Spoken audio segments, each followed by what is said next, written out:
Welcome to my channel. Today, we are exploring the dark side of extreme hoarding. Make sure to hit that subscribe button for more videos like this one. Let's get into it. Imagine a house so cluttered you can barely move.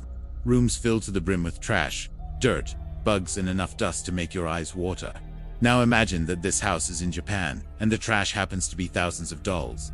This is the reality of the so-called Bleeding Dollhouse in Tokyo. The current owner of the dollhouse, an 82-year-old woman named Kyoko, has been collecting dolls since she was young.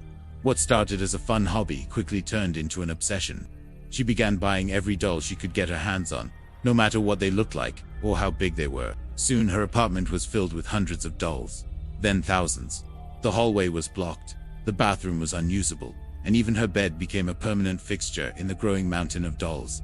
At some point, Kyoko realized she needed help moving all of these dolls. So she turned to the one place she knew would understand, the internet. She posted an ad looking for someone to help move the dolls, but she specified that she didn't want anyone to touch them. Whoever she hired would simply need to move the dolls from one room to another so she could continue to gaze at her collection. One day, a man named Hiroki came across Kyoko's ad. He worked for a moving company and had experience with hoarding situations. He thought he could handle this job, so he agreed to help Kyoko move her dolls. But what Hiroki didn't know was that he was in for the surprise of his life. When he arrived at Kyoko's apartment, he expected to see a few rooms filled with a few thousand dolls. What he actually saw was a house filled with tens of thousands of dolls. There were dolls everywhere. It looked like a doll factory exploded in there. Hiroki couldn't believe his eyes.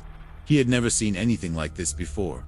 To make matters worse, Kyoko had recently had surgery and was in a wheelchair. She couldn't help out at all. Hiroki and his team spent weeks moving the dolls from room to room as Kyoko watched intently from her wheelchair. It was the most bizarre job any of them had ever worked. But they were getting paid well, and no one was getting hurt, so they just rolled with it. But as the weeks went on, Kyoko grew more and more agitated. She kept yelling at Hiroki to hurry up and demanding that he work faster. One day, Hiroki snapped. He told Kyoko that she needed to calm down and let him do his job. That's when Kyoko did something that shocked Hiroki to his core. She grabbed a pair of scissors and began cutting off all of the doll's hair. She cut and cut until every single doll in the house had no hair left. Then she sat back and smiled. That's when Hiroki realized that he wasn't dealing with a normal old woman. Kyoko was insane. This is part 1 of a 2-part series. If you want to see part 2, then stay tuned for next week's video. Thanks for watching. See you soon.